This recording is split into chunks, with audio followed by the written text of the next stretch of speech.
How long is an activity going to take? All estimations are based upon data which may not be well defined at the time of estimation. In this lesson, we'll talk about the process that helps a project manager answer this question with the greatest amount of accuracy, the Estimate Activity Durations process. An activity duration is the time between the start and finish of a scheduled activity. The Estimate Activity Durations process helps the project manager in determining how long it takes to complete that activity. This process relies on information from the project scope that includes the required resource types, the estimated resource quantities, and the resource availabilities. Activity duration estimates are often progressively elaborated, and this rolling wave planning helps to increase the estimate's accuracy and quality.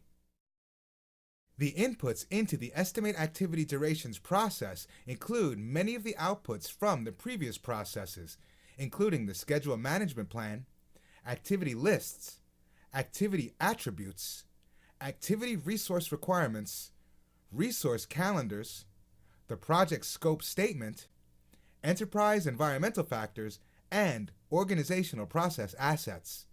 It also includes the risk register and the risk breakdown structure.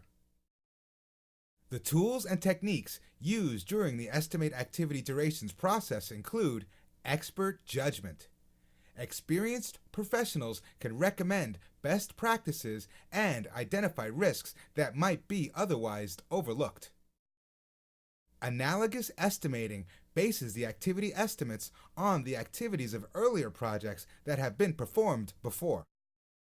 Parametric estimating is used when a project manager estimates the duration of an activity by calculating how long it will take to complete a required quantity of work at a standard rate for one employee or one piece of equipment.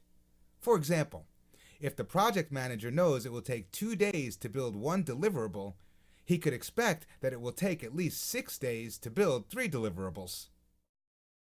A 3-point estimate adjusts an activity duration estimate to reflect the probability of positive and negative events. This often used technique is an average of a best-case scenario duration, otherwise known as an optimistic duration, 4 times the most likely duration, and a pessimistic or worst-case scenario duration. These estimates are then divided by 6, and that becomes the estimated activity duration. It's also known as the PERT equation, and PERT is an acronym for the Project Evaluation and Review Technique. Group decision-making techniques can help a project manager and the stakeholders come to a consensus on activity durations that may be conflicting or just not acceptable in one way or another. Reserve analysis is time added to the estimated duration of an activity in which delays may be likely, and it creates a buffer for that activity in the schedule. There are 2 types of reserve analysis. Contingency reserves are for any uncertainties that have already been identified in the risk register. These are called known unknowns and are usually given for complex tasks that may have numerous but known variables.